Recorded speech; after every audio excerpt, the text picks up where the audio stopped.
All right, let's get started. You are now all officially muted. You all retain the power to unmute yourselves, so don't feel too controlled. My name is Eric Tooley. I'm Karin's younger brother, and I am our Zoom host. For those of you who have not had much experience with Zoom, you do have some choices on how you see the service today. Up in the upper right corner, you'll see the words speaker view, and you click that, and then the person who's talking is big and everyone else is small. And then if you click that same spot again, it'll go back to the Brady Bunch view. There's a slide that shows the picture of Paul on the left side of your screen. And you'll notice that there's a little slider control. And so you can move that back and forth if you want to see more people or more picture, and you have that option. So you can play with that if you like. But Reverend Joe, if you're ready, then let's begin.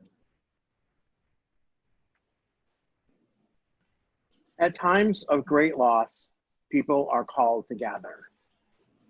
Today, we commemorate a great loss, that of Paul Minkler, friend, teacher, musician, family member, husband.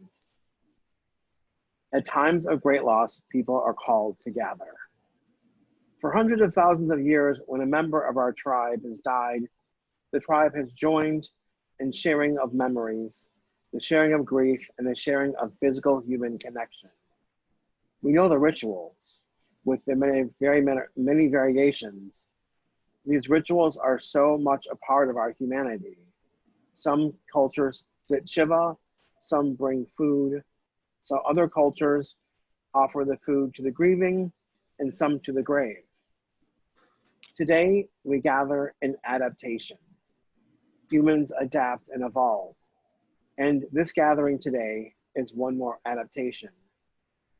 Digital space has rendered geography almost meaningless. Because of technology, we can be together today in spirit as we seek to comfort one another. We are forced by a circumstance to find a new way to mourn as a collective. This is a way to come together, but not the way that we are used to. It may feel insufficient because it is not the way humans have collectively learned to mourn as our modern humanity has evolved. We aren't coming together physically. We are not coming to a sanctuary or gathering around a grave. We are not able to take part in the usual rituals of mourning.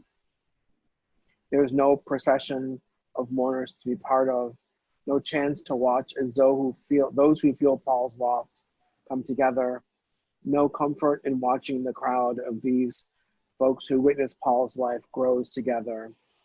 We will not be sharing one space where each and every one of us is breathing, inhaling and exhaling in a subtle and sacred rhythm. And yet, in the best ways that we are able, we have gathered. Through cameras and keyboards, we've arrived in this digital space. We have not had to abandon all of the human rituals around grief and mourning. We have prepared ourselves today to arrive, some as we would have otherwise done by spending our day preparing for this moment.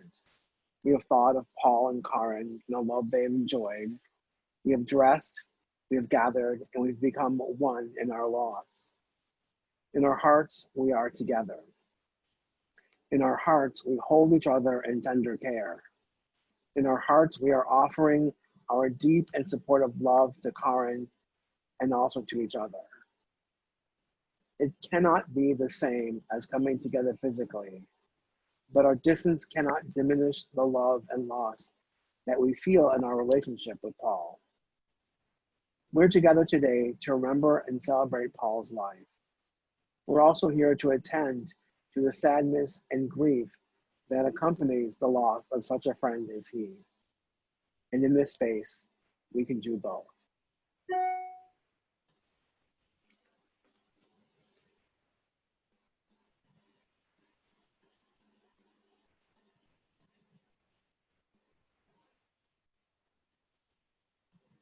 Kristen?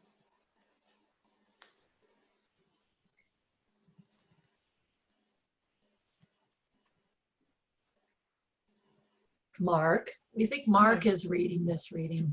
We switched I'm it. doing Lighting the Chalice, John Fish. I'm sorry, Yes. Right. Mark. To live in this world, you must do three things. To love what is mortal, to hold it against your bones, knowing that your very life depends on it. And then, when the time comes, to let it go, to let it go. Mary Oliver.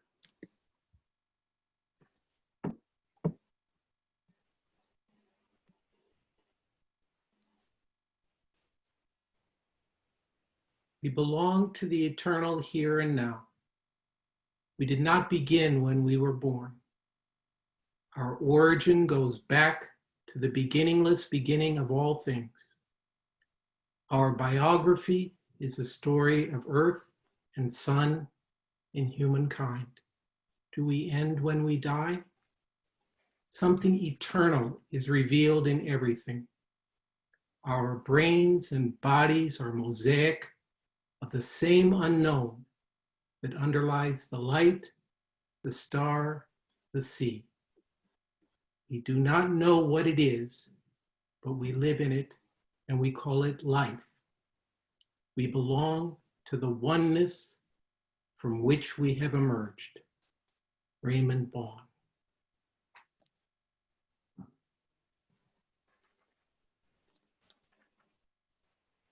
I make no claim that Paul Minkler and I were the best of friends, or that our acquaintance was decades long.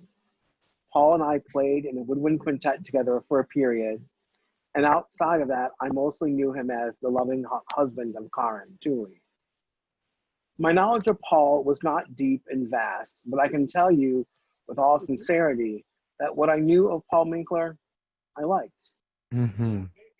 Through stories that Karen would tell, conversations that I had with Paul, and the intimacy one gets in playing together in a small ensemble, I knew Paul to be a brilliant and kind man, Mm-hmm. a man of intense interests and beautiful eyes that sparkled occasionally with mischief. Paul was both a lifelong learner and a lifelong teacher. He was an accomplished musician and research chemist. His mother-in-law once, years ago, described him as, quote, the perfect husband for my daughter, end quote. Now, you know, when someone's mother-in-law has such a high opinion of him, he must be doing something right. Even the way Paul chose to face his own mortality had a spirit of the quiet teacher. Mm-hmm. He researched his disease. He found ways to engage with his changing body by feeding it what was best for it at the appropriate times. And with Karen, found a way to revisit his life as life slipped away from him. Mm. As I was thinking about what to write today and say, I kept coming back to music. Music is vibrational, of course. In some real and metaphysical ways, the music that Paul made lives on. Long after he put down his horn for the final time, the vibrations of his creativity spread out into the universe until at last, some unknown distance away, they became undetectable to us. Music and love offer us unlimited immortality because both actions of creation leave residual energy, residual effects long after the act itself has ceased. Though the artist creates no more, their legacy, their love, lives on in the memory of those who knew and loved him.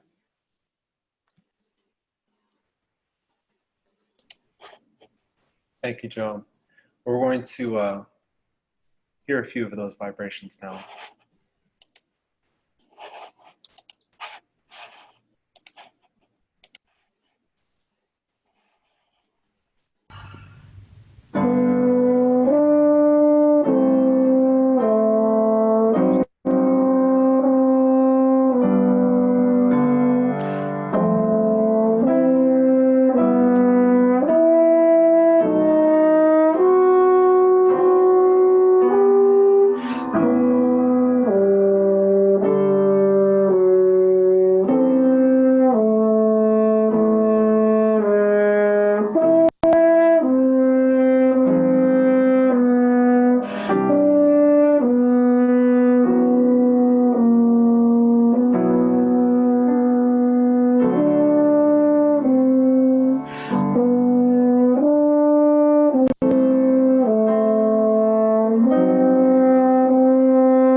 Yes, bravo.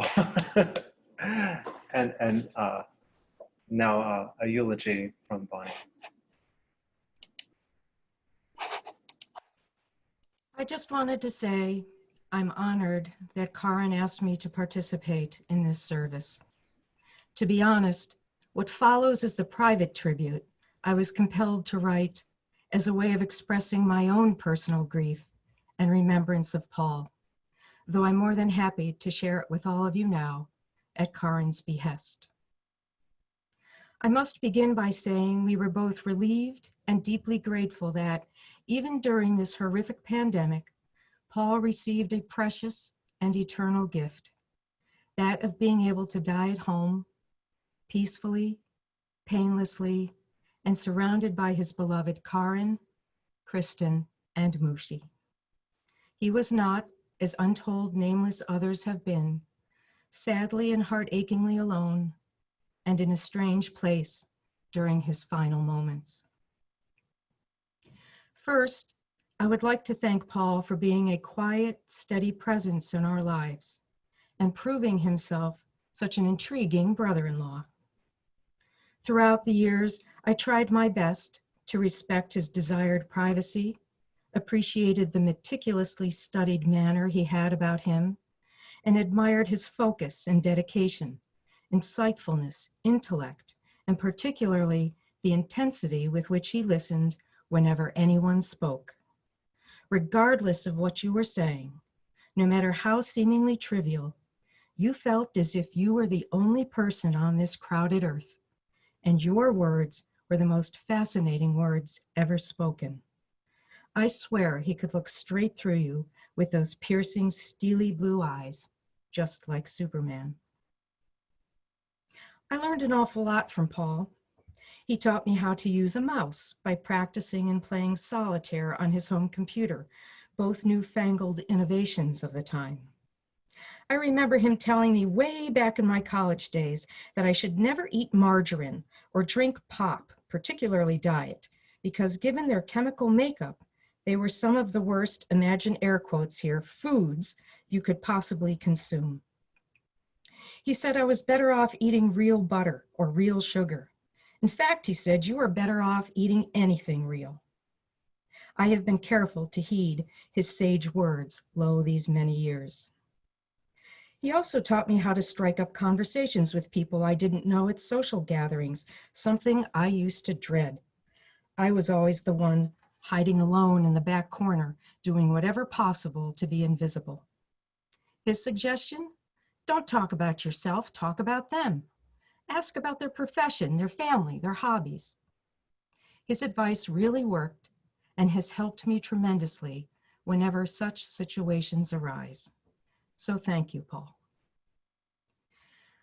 I was deeply and profoundly moved by how together, both he and Karin set a wonderful shining example of how to continue living with dignity, courage, purpose, and strength following a devastating diagnosis.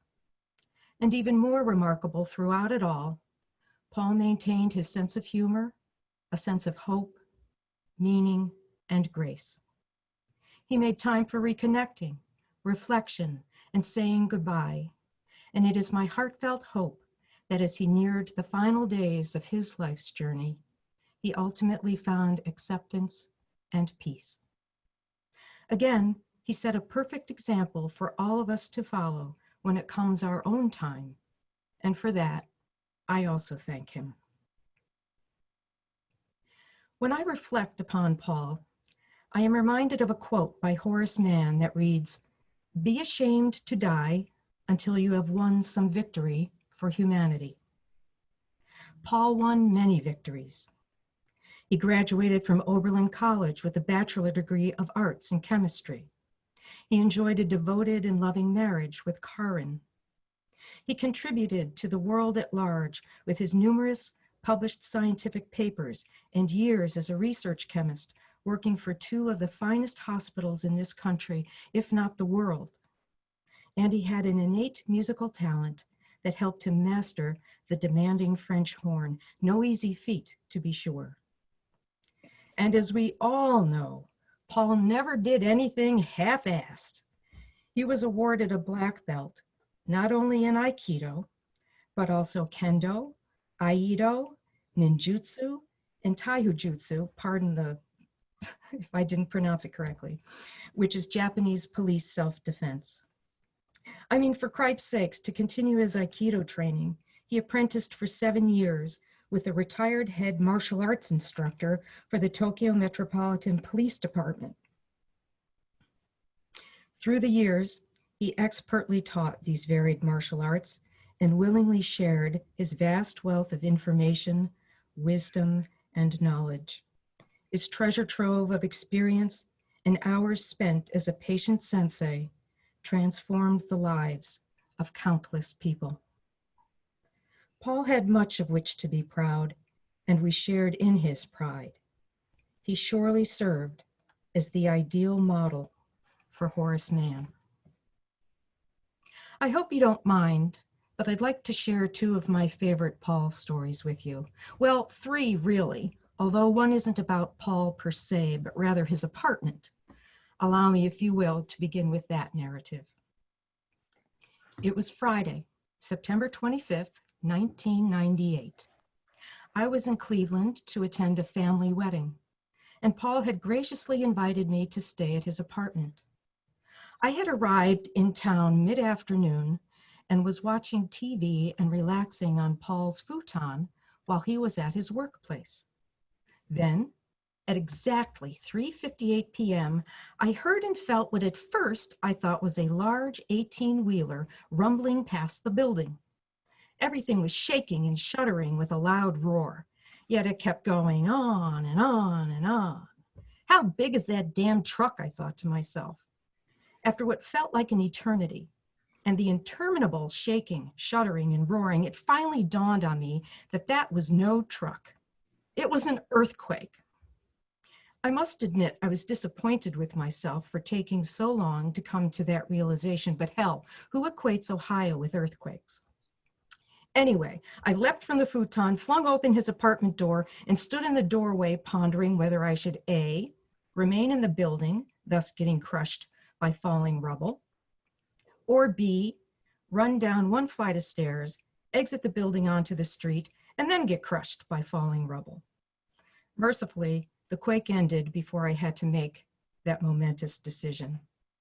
I later learned that it was a magnitude 5.2 with a 1-minute duration and had originated 15 miles north of Sharon, Pennsylvania. When Paul returned home following a long day at work, I asked if he had heard or felt the earthquake. Given that his lab was situated deep within the basement of a large hospital, no, he had not. And my harrowing personal account was the first he had learned of the event. And so it is with great fondness that I remember experiencing my very first earthquake while remaining safe and securely protected in Paul's cozy apartment. Now on to the stories that actually involve Paul himself. There is an exceedingly small, yet nationally renowned, one-of-a-kind martial arts retail store located here in downtown Baltimore, with an aged yet youthful Mr. Kyoto serving as proprietor. To the uninitiated, it's the quintessential hole in the wall. The shop is housed in the underbelly of a building and is, dare I say, one of the worst fire traps I've ever seen.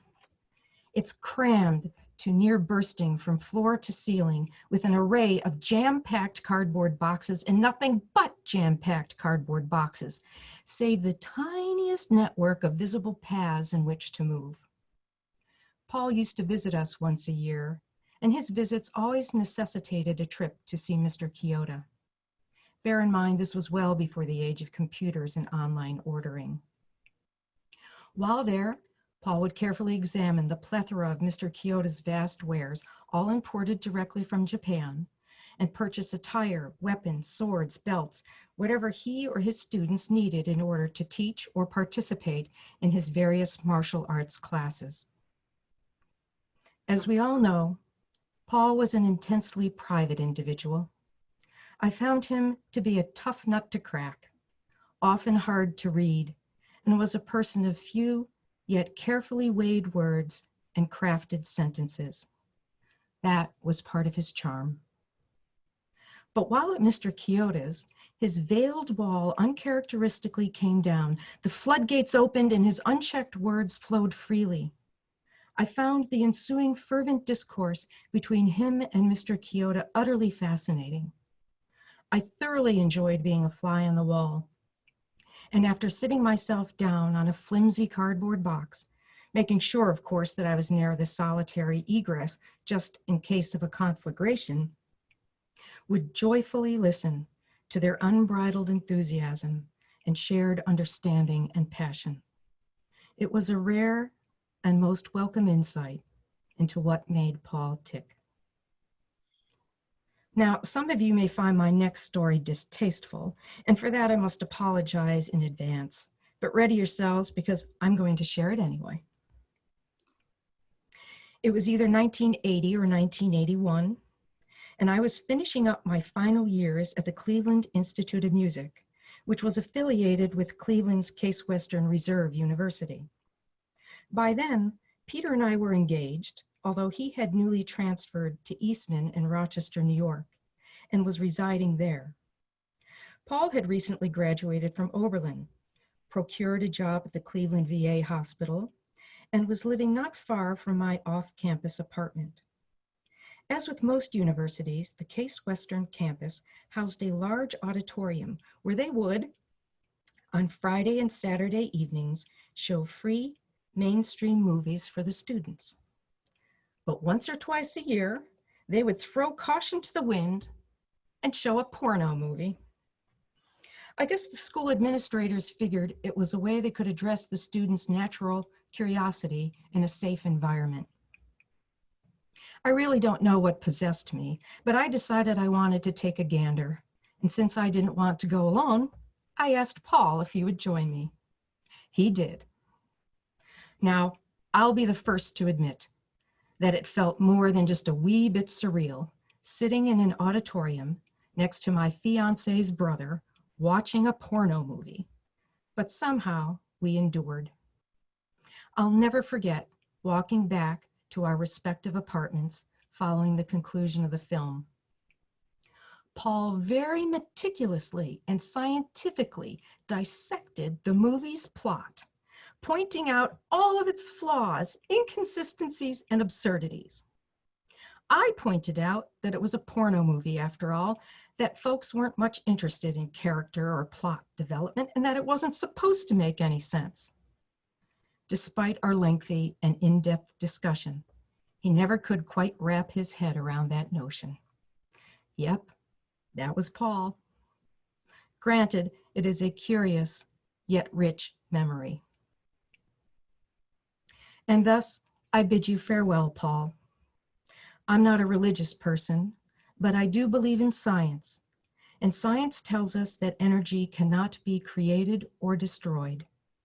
It is my sincere hope that your energy has moved on to something you would really appreciate, like the great Buddha of Kamakura, Japan, or perhaps a performance of the Brahms Horn Trio, whose notes join with countless others from bygone eras and hang in the air and seep deep into the pores of Severance Hall, or a mass spectrometer in a cutting-edge chemistry lab, or a well-worn traditional judogi. I've since learned that Aikido is often translated as, quote, the way of unifying with life energy, or as, quote, the way of harmonious spirit. And so it was with Paul. It's funny how things turn out sometimes. It seems that he and Aikido were destined for one another. And I know, deep in my heart, that although Paul's voice is silent, his memory, his life energy, and his harmonious spirit echo still. As a friend of mine so beautifully expressed, the wondrous universe has received him back, free of pain and illness, and we realize now, truly, how much closer he is to each of us.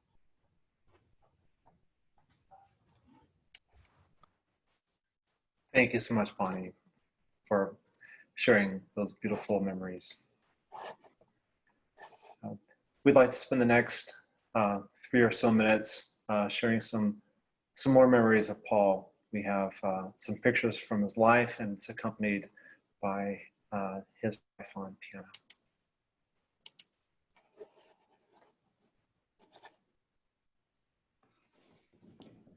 Where did this go? But first I have to open the file in QuickTime. Sorry about that, people. It's accompanied by me. He asked for this particular piece of music for his memorial. That's the one thing he specified. It's a piano duet, and so I played both parts, so I'm accompanying myself. But he asked for this piece of music.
Brava. All right, Dr. Hoppel, we're about to switch over to you. Thank you. Can you hear me? Yes. Thank you for the opportunity to highlight Paul's contributions. Paul was a colleague, a collaborator, teacher, and friend. In 1980, after graduating from Oberlin, Paul joined our laboratory. Paul anticipated moving to Japan to hone his interest and skills in Japanese martial arts, which started in Cleveland, and while there teach English. When this did not work out, while sorry for Paul, delighted that he would continue to be a major participant in our travels and adventures in analytical methods. Paul learned chromatography, the science of separation.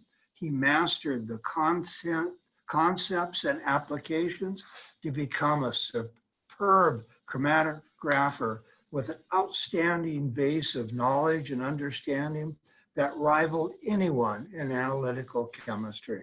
He then moved to using mass spectroscopy as a means of detection at the end of the chromatogram. He delved into this in his typical fashion. He took a course on using mass spectrometers in Florida, where, as part of that program, he disassembled a mass spectrometer and then reassembled it. There were no parts left, maybe a bolt or a nut.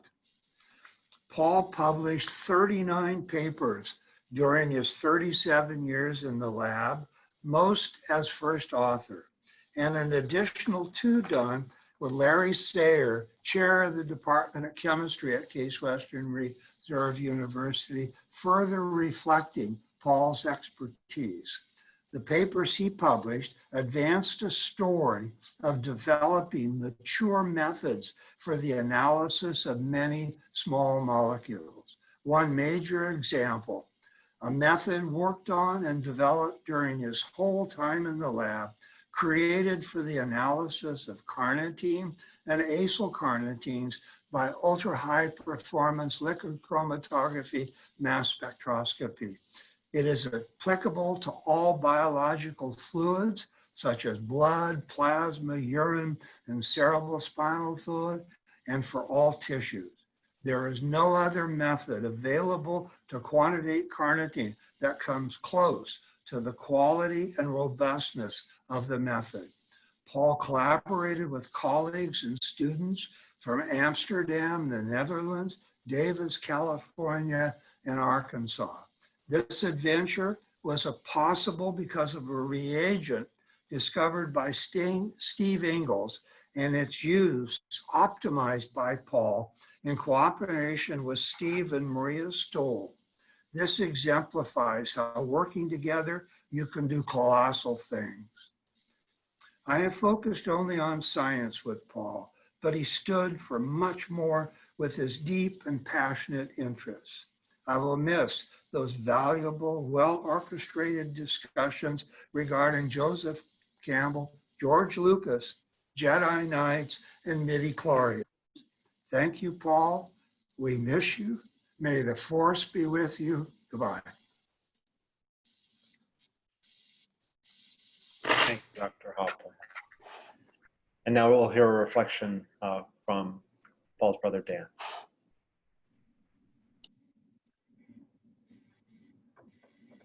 I'm Dan Minkler, Paul's oldest brother.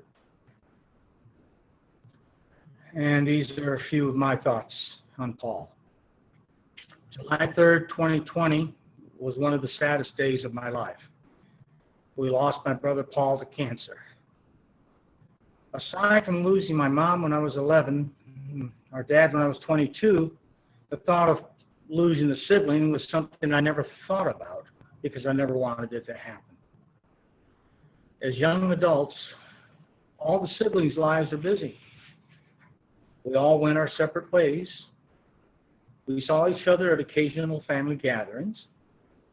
The most recent was 2 years ago in June for our father's 100th birthday memorial concert. I got to spend some time alone with Paul, and we reminisced about old times.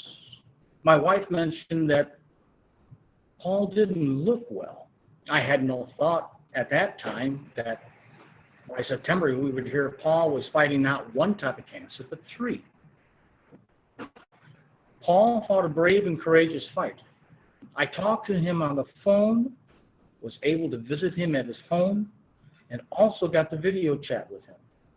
He always had a positive attitude and was often more concerned about my health and how I was handling his situation. On July 3rd, 2020, the thought I never wanted to think about, losing a sibling, became a reality. All we have left are pictures and memories, too many to put into 3 minutes. One of my most recent favorite memories was seeing Paul play his French horn at Dad's memorial concert and getting to play with him one last time. When I asked my brothers for memories, Chris mentioned Paul and his French horn, and how when asked by David if he still had his horn, he gave them a half-hour history lesson on the French horn. Everyone agreed that Paul always took time to listen and then went into great detail with answers. And Andy would add, like any scientist would. It was agreed that he was a most caring person, and through his work and personal life did more for others than for himself. The last time I video chatted with Paul, he had a message he wanted to get out to everyone. He was very upset with himself. He said that prostate cancer is very curable, but with work, his martial arts, and keeping busy 7 days a week, he kept putting off going to the doctor until it was too late. To honor him, please get your PSA levels checked so that you and your loved ones don't have to go through what he and Karen have been through. Thanks for all the memories, Paul. We will miss your talks, your visits, but mostly we will miss you. Rest in peace, my dear brother. You've earned it. I would also like to add some thoughts from our stepmother, Betty Minkler Pitcher. Here are a few of my thoughts about Paul. Paul had a great ability and so many accomplishments, but Paul was just a wonderful guy. Gentle, kind, helpful, and a joy to be with. Paul was enthusiastic, passionate about his work, both scientific research and martial arts, his music, his home, his family, and friends, and especially his love for his dear wife, Karen. Even after years of marriage, they still seem to be on their honeymoon. Paul's discipline can certainly be an inspiration, but more than that, we can think of his smile, his laugh, his love for us, and our love for him. This we can keep in our hearts. With gratitude and love, Paul's stepmother, Betty Minkler Pitcher. Thank you, Dan. Thank you. And next we'll hear a reflection from Matt Green. It's my pleasure to say a few words to celebrate Paul's life. Paul and I met as freshman year roommates at Oberlin in 1976. Paul was a schmeg, which was what we called our intramural sports teams in college, but what came to mean a brotherhood of invaluable friendships that have continued ever since. Paul was our only true musician. He planned to be a double degree physics and French horn major as a freshman. In his own quiet way, he was more adventuresome than most of us. He became a vegetarian, cooked Indian food, and studied yoga, Aikido, and Kendo. In typical Paul fashion, he followed his curiosity and delved into his interests widely and deeply. The desire to completely understand martial arts led to his studying its mythological origins, particularly through the writings of Joseph Campbell. That also eventually led to an appreciation of holistic health in Andrew Weil. I would bet most of you know these things about Paul, but here's a few things you may not. He had an uncanny ability to consistently sink a no-look layup when he played basketball. He was a beautiful letter writer with a knack for using his very creative vocabulary. And legend has it that when someone knocked a napkin off the counter in our group kitchen, Paul used his martial arts skills to shape it into an origami swan before it hit the ground. I have no doubt Paul's intelligence alone made him an excellent teacher, both in the lab and in the dojo. But he listened more than he talked and carefully chose his replies, which were delivered calmly and kindly. He had a knack for explaining technical aspects of his research and interests, always with patience. He was never condescending. But there was an aspect of Paul where you couldn't help but feel he was holding himself back, that his disciplined, almost ascetic lifestyle was too severe. As he grew older, we saw him relax and enjoy more of the good life, in particular meeting and marrying Karen. It was wonderful to see them together, Paul so relaxed and happy, head over heels in love. Paul's diagnosis 2 years ago was devastating, but it did have a silver lining. He never gave up, managing his disease with almost indescribable intelligence and grace.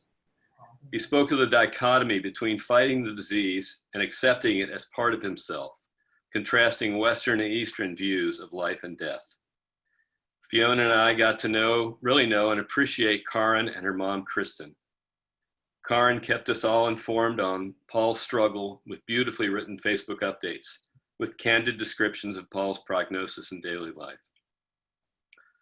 On the day that Paul died, I went to a favorite bookstore and found several Joseph Campbell-related books in their philosophy section. I picked up one called A Joseph Campbell Companion by Diane Osborne, randomly flipped it open, and the page I turned to had the following quote: "You go to your death singing." That's how I think of Paul, past the anxiety, ready for the next step, with the song in his heart.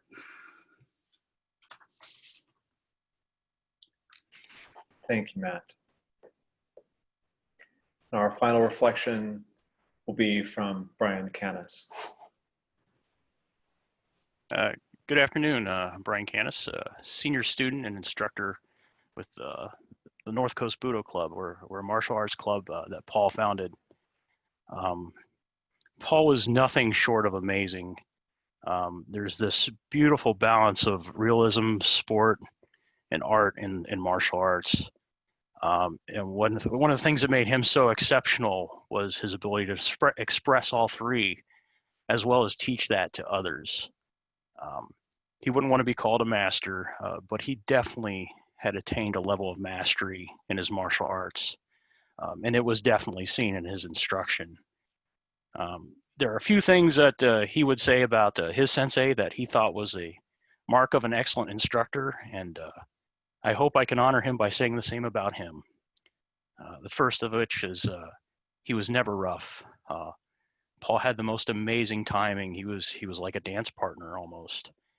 He was always just in the correct time and space, and he never needed to be forceful. And it was strange because it made things more effective and safer, and that was a number one priority of his. The second is I received excellent instruction. We had some sessions that were incredibly intense, but also very, very safe. And in those times, we could really work out on some of the very, very minute details that really bring the art into the martial arts. And he could teach these same techniques to large groups, small groups, all ages, all skills safely. He just had that skill. And if he couldn't do it, that wasn't a problem. He still had 3 or 4 other activities to get you included and come along for the ride. He spent so much time and effort giving to his art. In addition to the weekday classes he was running at the YMCA, he would drive down 40 minutes to Stowe to teach sometimes 4 to 5 hours on Saturdays and on Sundays, and then 40 minutes to drive back. He would do this, so even if no one was planning on showing up, he would be there just in case someone wanted to come try it out, or the new students. He also brought a large amount of martial arts books that he lent, some of which are very rare.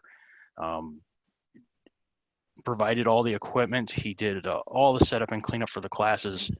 He really loved everything about martial arts. For those of us lucky enough to have learned it from him and practiced with him, they were the most pure moments. Paul gave us the most amazing gift. We will miss you, Sensei. Thank you, Brian. Mark. A Common Destiny, adapted from David Eden. All living substance, all substance of energy, being, and purpose are united and share the same destiny. Birth to death, we share this unity with the sun, earth, flowers of the field, snowflakes, volcanoes, and moonbeams. Our destiny, from unknown to unknown. May we have the faith to accept this mystery and build upon its everlasting truth.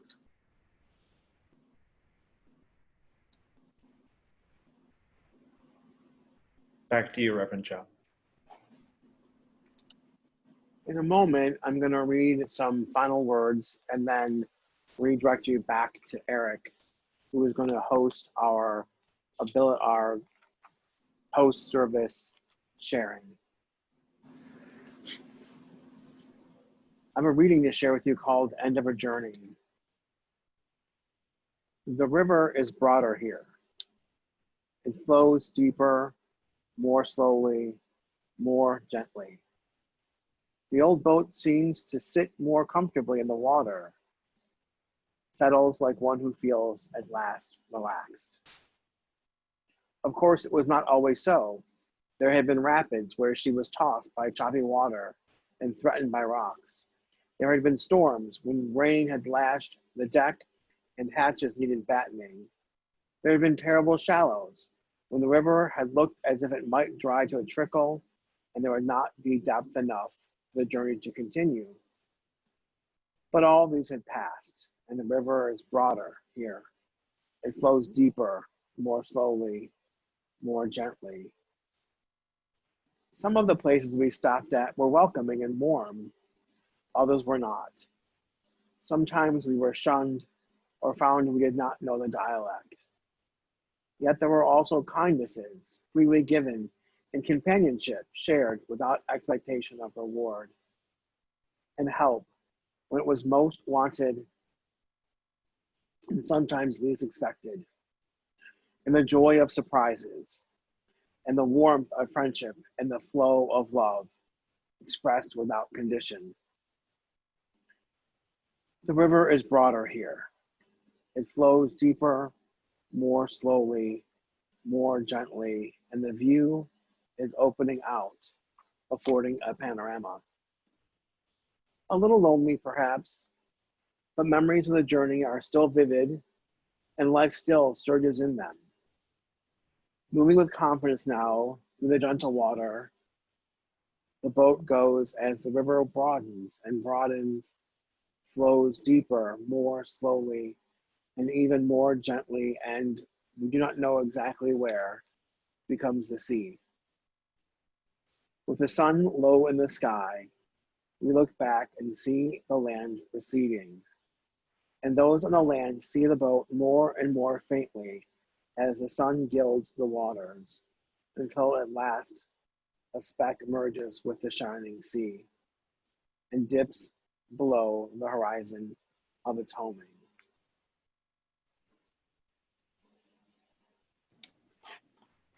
Thank you, Reverend Joe, and thank you to everyone who's performed a reading, shared a memory, and of course everyone who's joined us here to celebrate Paul's life and to support his family and friends and all of us here who knew and loved him. We're going to transition from a memorial service to a reception, and I encourage all of you to get a drink, get a snack, unmute yourself if you wish, and share your stories. And I think that it's time to change the tone a little bit to a celebration of life, and I would love to share a little video with you.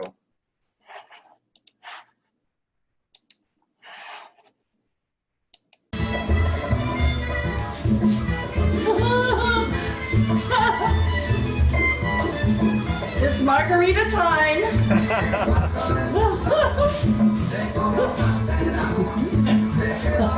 Yeah.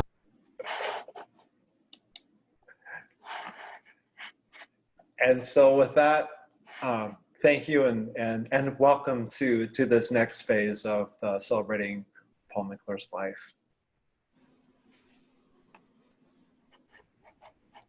To unmute yourself, just click the icon in the lower left of your screen, or you can just hang out and listen to the rest of us talk, whatever you like.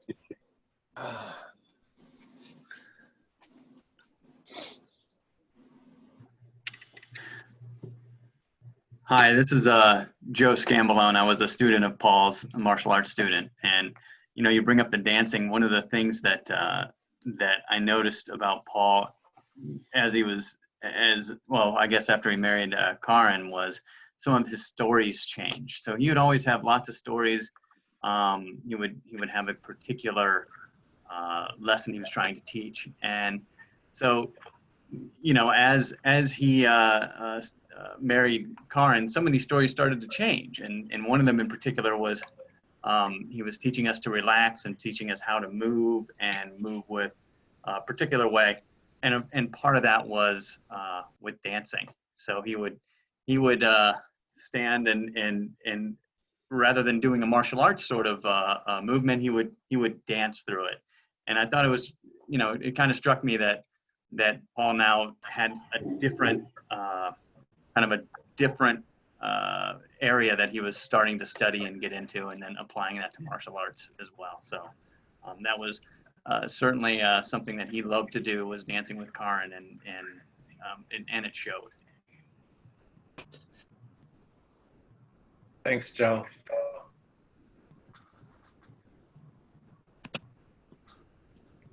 And thanks for breaking the ice, being the first one to step up. I figured there would be a little reluctance, so that's why I jumped in there. Well, yeah, it's like the first people on the dance floor. Am I on? Yes, Deeds. He also enjoyed discussing social justice and economics, even when Ed Fritz and I went over the top with monetary theory and the public banking option, which was very esoteric.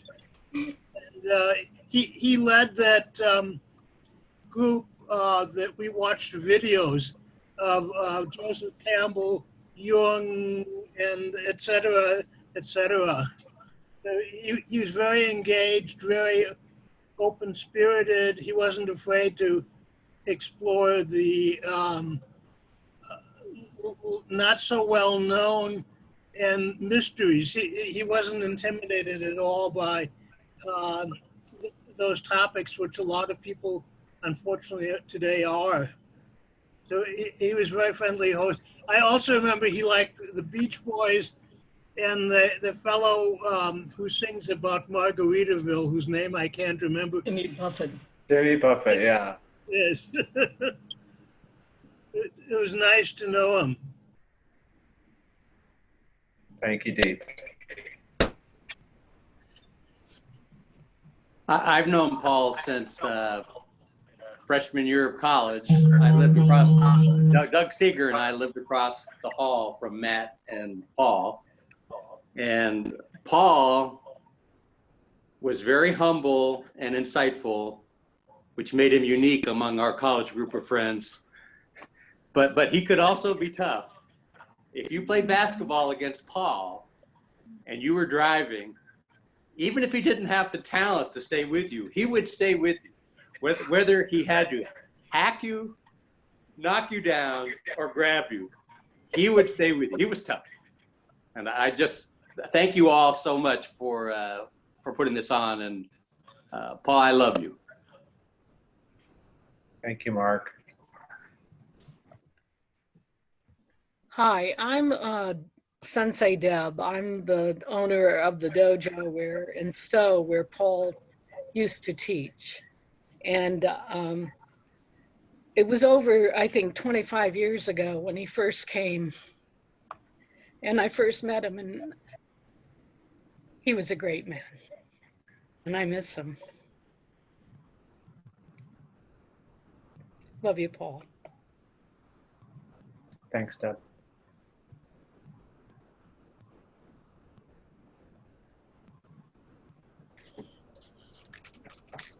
I'd like to tell a story when we first got together. We'd been an item for about 6 weeks at the time, and Paul was at work and he was looking through the newspaper and he saw an ad for a piano liquidation sale. So he passed this info on to me. I was living in a 500 square foot apartment at the time. And I thought, well, I'll go check them out. Eventually I'm gonna need a real piano. I had a keyboard with headphones.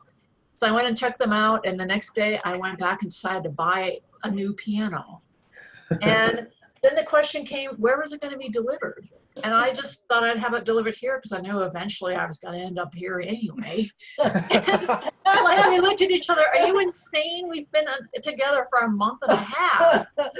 And so, of course, as soon as the piano was delivered, the cat and I moved in. And by the 3-month mark, we had rented a moving van and moved all my stuff. And we looked at each other constantly about, are we being insane? But I think it's like that line from the end of When Harry Met Sally, when Harry says, when you know you want to spend the rest of your life with someone, you want the rest of your life to start as soon as possible. So, yes, sometimes taking a risk really pays off. I love that. He is the love of my life.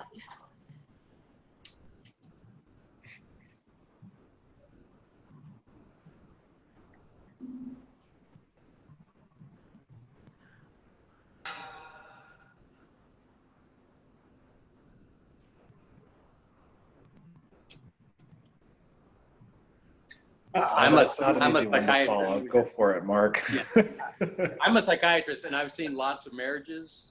I'd have to say I have seen very few marriages as happy as Paul and Karen. Mm-hmm. Mm-hmm. Mm-hmm.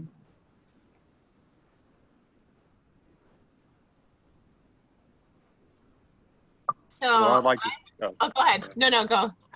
I was just going to say that through his teachings, me being a student of his for almost a decade, it was really nice to hear what he had to say and his teachings, and how I carry him on now, even with other things that I do in my life every day.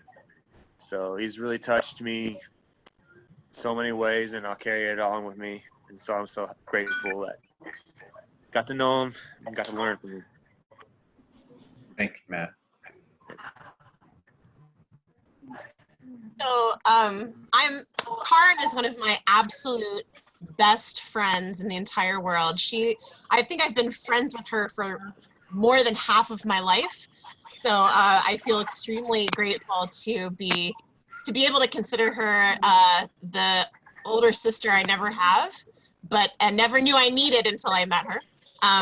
She's just so fantastic. We've been through so much together, and I knew her before Paul, BP, and we just had so many great times together. And I remember when she first met Paul, and she told me that not only was he an Oberlin graduate, I'm an Oberlin graduate, and also he was a horn player. I play horn for a living with the Milwaukee Symphony. So I was like, girl, you gotta hold on to this one.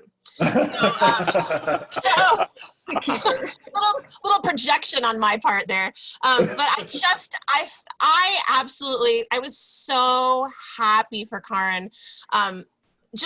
Before I even met Paul, just seeing how happy my best friend was, I was like, okay, I know that I have to love this guy. And then of course I met him, and you just love Paul the instant you meet him. He was just one of the most down-to-earth, warm, wonderful men I've ever met in my life. I remember his wedding, his and Karen's wedding. Beautiful, beautiful day, so special.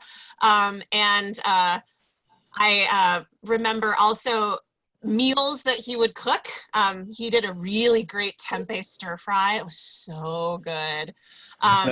And also, I remember just some stupid video that Karin and I thought was mildly funny, and Paul watched it, and he was laughing so hard he was crying. You can reach, I'm not going to share it here because it was kind of a tasteless YouTube video, but if you want the link, you can reach out to Karin and she'll share it with you. I just have these such great memories of Paul. We used to nerd out a lot about horn stuff. We would talk, when he wanted to buy a different kind of horn, we would talk about it, and poor Karin probably like got bored out of her mind hearing all this shop talk about the plumbing of these weird brass players. Yeah, he was just such a wonderful, amazing man. And I am thrilled that my best friend got to spend so many happy years with him. Very sad, of course, that it couldn't have been longer, but I'm just really happy that she got to have the love of her life. And I will miss Paul tremendously and cherish the memories that I have of him. Thanks, Darcy.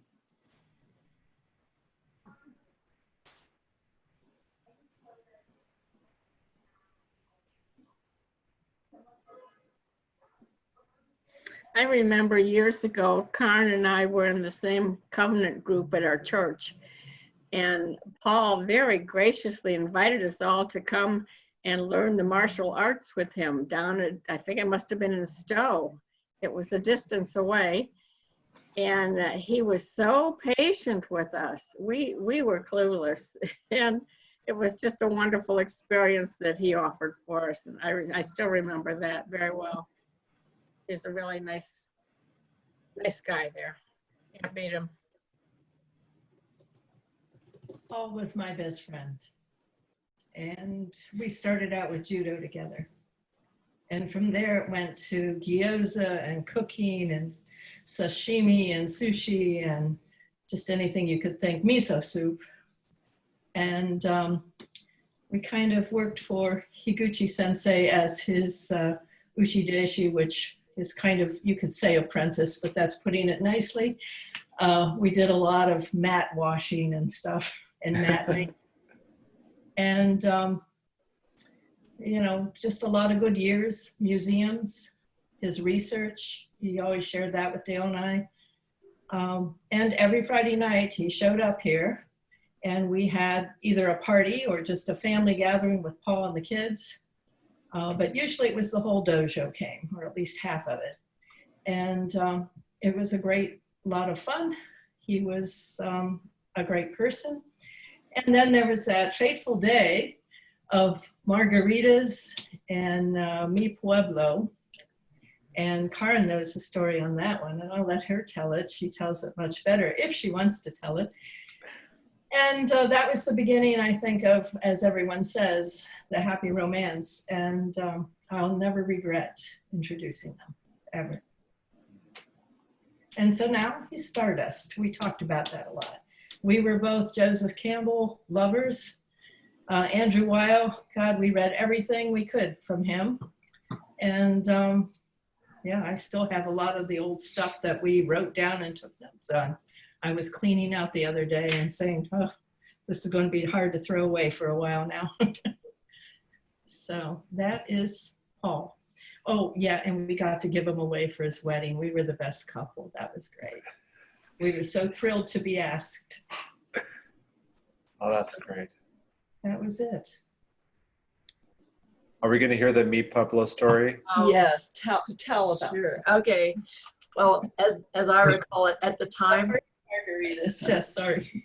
At the time, the church had this little coffee shop fundraiser thing that we had in the basement twice a month. It was called Venue off Coventry, and we had just done a Valentine's review that was very frustrating because there were some prima donna-ish people who kept changing the key of their piece. And this happened 3 times. And I said, I'm writing this in pen. That means you can't change it anymore. And so I was ready. It was over. And the next day, Joy said that she had a friend she'd like me to meet. I was like, oh, that's fine. I could use a social event. So she and Dale and their 3 grown kids and I and this stranger met at the Mi Pueblo, which is down at University Circle at the time. And my first impression of Paul as he came in was I didn't think he was going to be that good looking, but I was not looking, and he was not looking. And Joy and Dale and I knew all these people at the Venue Off Coventry event. And so we were gossiping about people Paul didn't know and drinking one margarita and then two, and I was getting loud. And Paul was so quiet. And I remember thinking, well, if he doesn't like what he sees, oh, well, better to find out now. And I'm not looking. Well, what I remember about this story is that Joy said, when I am with Karen, I think about my friend Paul. And when I'm with Paul, I think about my friend Karen. And I think these people should know each other. And just, that's what happened. And they met through a church friend. Right. Isn't that just the so Midwestern? The most Midwestern meet cute ever. And you have to realize how humanistic and universe stardust type scientists Paul and I were both on that path at that time, and still are, I think. And so I said, okay, I work at this church. I'm religious education, head of that right now, and I love it. But don't get hung up on the religion stuff, Paul. I know you're beyond that into, more of the whole universe. And I said, we're both Campbell fans, so I get it, but don't worry, it'll work out fine with her. And I said, I want you to meet another friend. And he was a little, shy at first and said, yeah. And I said, yeah, no, she's great. She's lively. You'll enjoy it. It did take a month and a half before the piano was delivered. All of these things. Well, what I heard from later, like 2 years later, that you had said to yourself, well, they could at least maybe have one hell of a fling. And I said, I wish I had known that before the wedding, because I would have had that engraved on our ring. One hell of a fling. I said to Paul, what do you have to lose? You might have a great one, hell of a fling. Who knows? And he said, and that was all he said. Being the man of quiet discretion that he was, he said no more. From what we understand, it was with one hell of a fling. Oh, that's beautiful.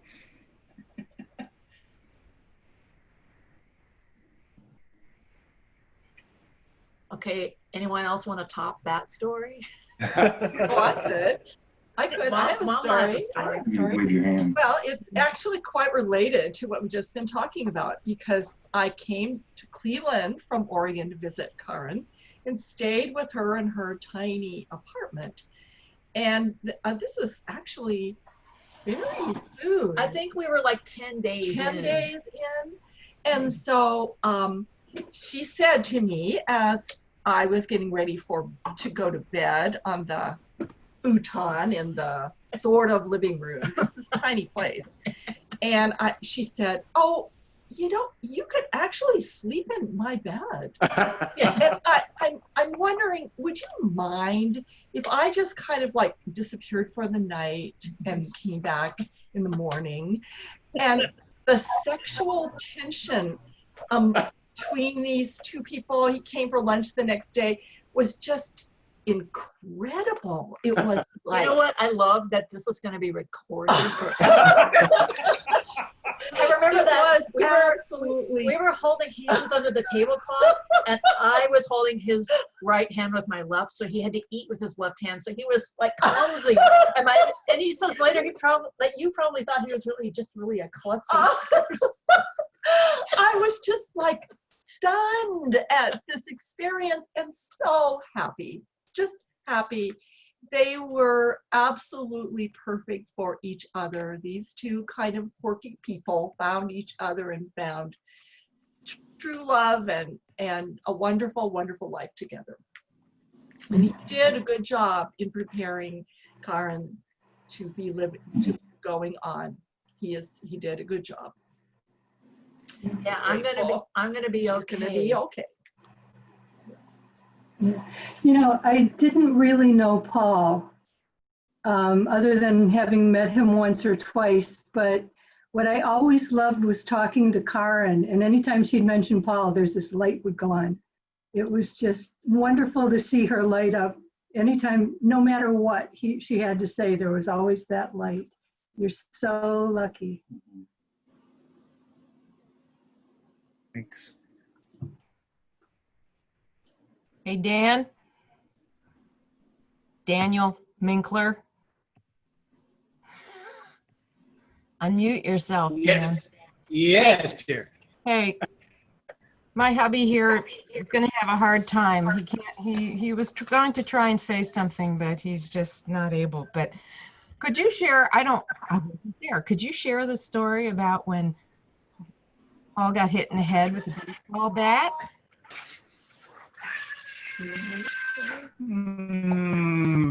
I've heard it, but I really don't have him. I know he had a goose egg and he was just kind of wobbly. I don't remember anything past that. Well, I do. Tells me you're the one who hit him. Like I said, I don't remember.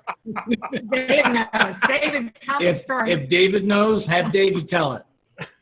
Yeah, I know. Can you hear me? Yeah, we can hear you, Dave. Hey, Yeah, it's okay. your little sister here. Listen, we were playing baseball, and it was at Letchworth Park, so it's way down in the mountains or something like that. And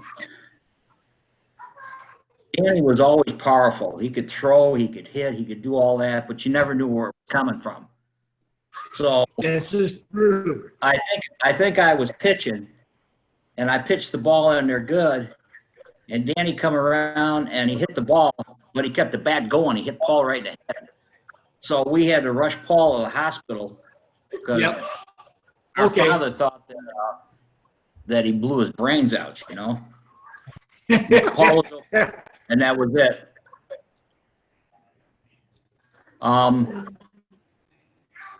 This is really hard on all of us because even though we didn't see each other very often, like I probably saw Paul less than a dozen times since 1973.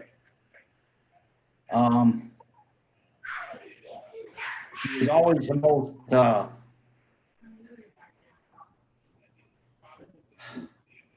he was the kindest man, and he was always had great manners. Even he just never got upset. He just went along. And that guy that was talking about playing basketball with him, well, he perfected his basketball playing on my ribs because he used to beat the bejesus out of me when we played basketball. So I always hated it. I mean, he tore me up. And he's not a very big guy, you know. I'm about an inch or two taller, and I'm probably 50 pounds heavier. But he would just tear me up. Yeah, I always remember that playing basketball with Paul. But why do you think I stayed out of it? Do what? Why do you think I stayed out of it? I knew better. Yeah,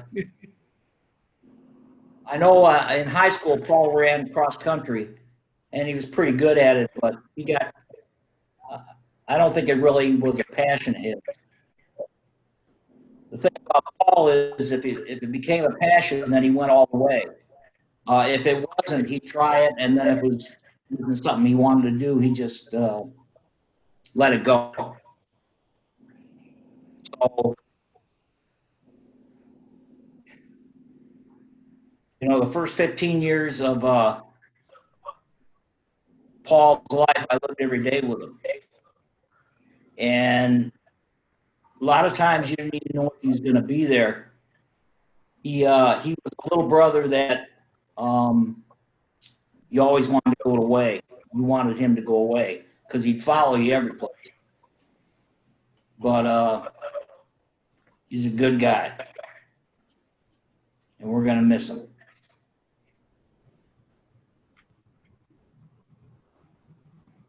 Thanks, Wasn't David. there also a, oh, I'm sorry.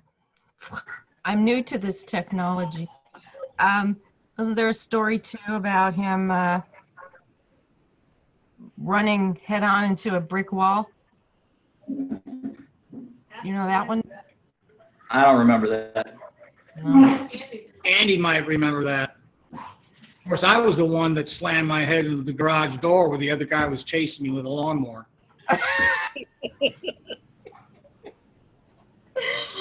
Head stop, body kept going. I think what you're all experiencing here is 5 brothers who are about a year apart. Stair step, 5 little stair step brothers. I think we explained That's about right.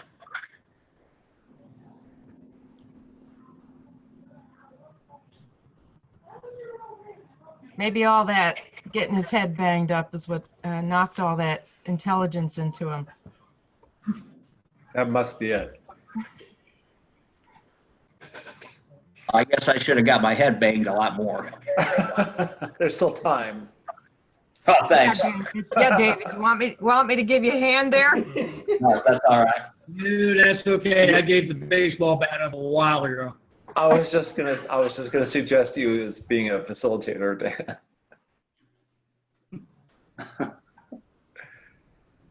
Can I say something? Yeah, go for it, Mark. Yeah. I didn't know about the baseball bat at the brick wall, but that explains a lot. I just wanted to bring back a memory. Back in 2016, we went to a Halloween party, and here comes Hillary Clinton and Donald Trump, spitting image. It was Karn and Paul. And yeah, and my chin hit the floor. They were unbelievable. I've been running through all my pictures trying to find that picture, and I can't find it. I have it. I will email it to you. It was freakish. We went to the costume store and found a package of stuff that was called Comb Over Candidate. They couldn't actually say who it was. And it had a wig. It had an entire pan of bronzer and a skinny, cheap-looking red tie, which Paul then used to play for Christmas gigs because he didn't have a plain tie. And he used the entire thing of bronzer, and he used some of my concealer to put under his eyes. And we bought a box of Tic Tacs, and I posed him, and he had this thing, so just holding the Tic Tacs, and it was freakish how much he looked like him. I did not look nearly as much like Hillary as he looked.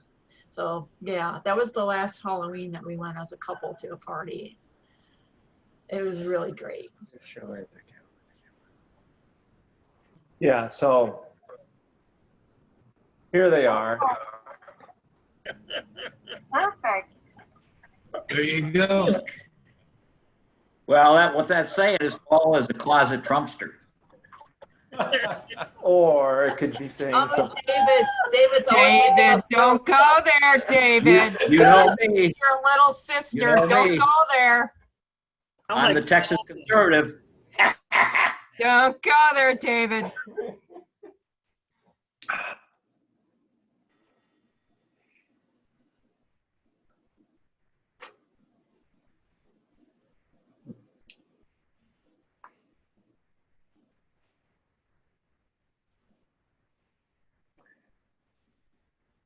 Well, do we have another memory to share, or shall we wrap things up? David, no, we don't hear you. I see your lips move.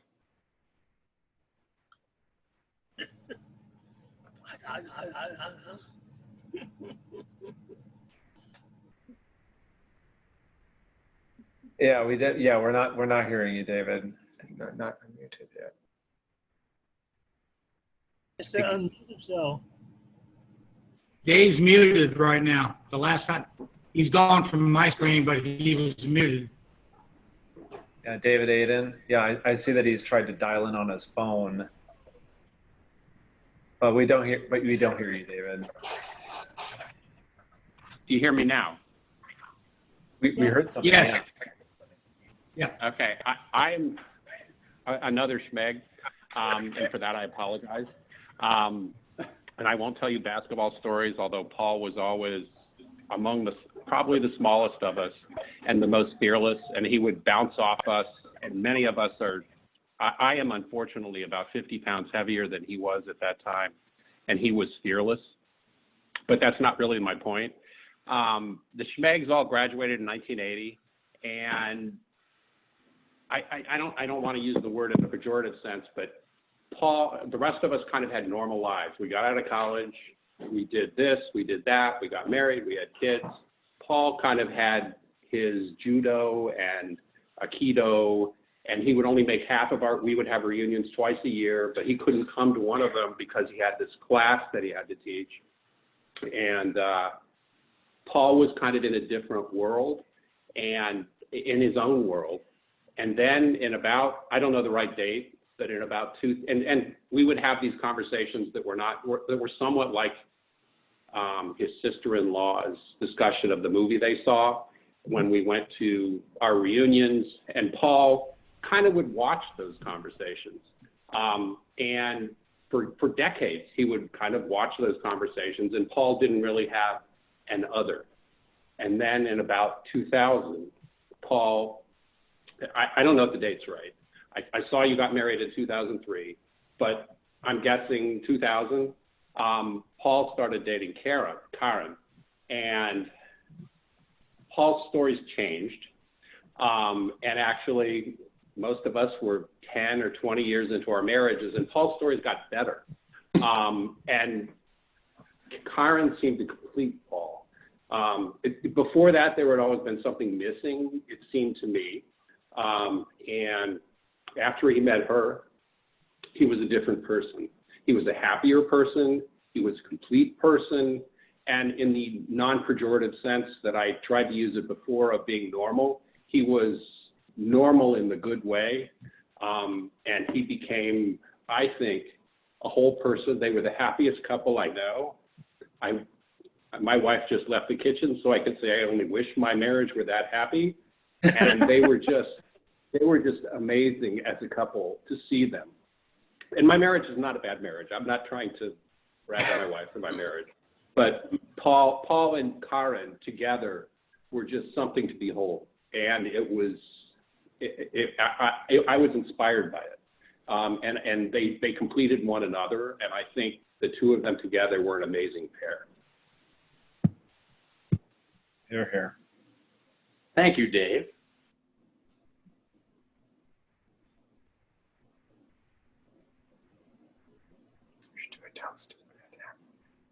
I have one. This is John Fish. Sorry. Hi, John. I'm gonna hang up. Okay. You guys can hear me, yes? So yes. You saw the picture of Paul with half a beard. That's because he had a full beard, and I convinced him to shave just half of it for a yearbook photo. And he did, and I took a picture of it, and it got in the yearbook. And so then when Paul was diagnosed with cancer, we decided for No Shave November that we'd all grow a beard, and then we'd shave half of it for Paul, and then send him the picture. And so I don't know if you can see this. Oh, I love that. But we all grew half a beard. We all grew a full beard and then shaved it on November 30th and then put him in the middle. So all his college roommates did that for him.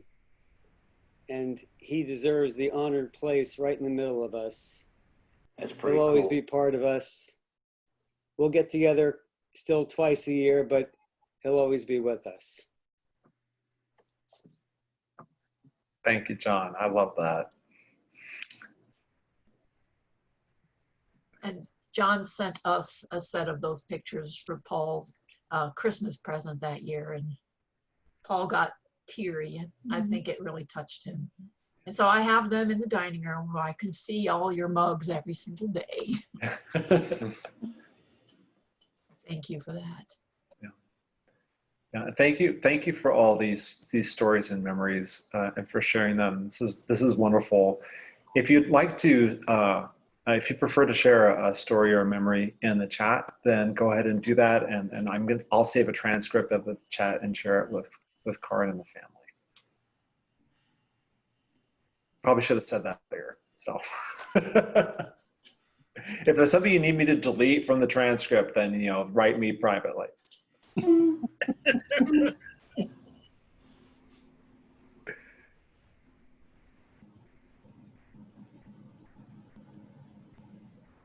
Well, after Paul's diagnosis, we stayed close, and I hate the phrase new normal. I'm sick to death of it. But we just found a way to get around whatever obstacles there were to stay close. And he always used to say, I just love you. It's not any more complicated than that. And he was sweet to me all the way to the end, no matter how bad he felt. So.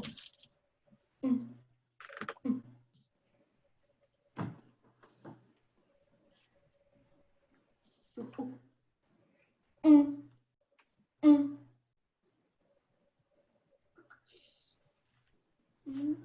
sure I speak for a lot of us that we are so grateful to him and to you for your love for each other.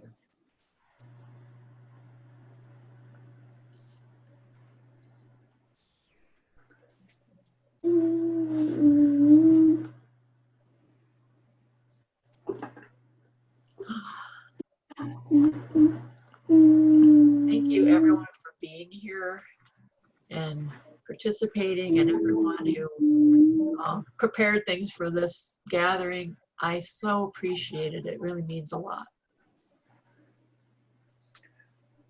Yes. Thank you, everybody. We'll send a link to the recording afterwards, and also if you'd like to read the readings, then we can share that with you as well. That we share today. So with that, I wish everyone a wonderful night. I'll be raising a glass to Paul's life. Even if it's a plastic glass of water, I'm going to raise a better glass later. Here's a wine. Yes. To Paul Minkler. Oh, thanks, Judy. Thank you, Eric, for facilitating this. I do appreciate it. Very Thanks a lot. It's been my pleasure.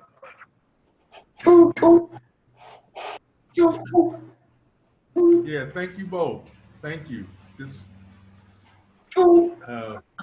I appreciate this. He will be missed very greatly. He was a gentle, kind, gentle teacher, and and he imparted like a whole bunch of life lessons to me, and I'll be very forever grateful. Thank you. Thank you so much.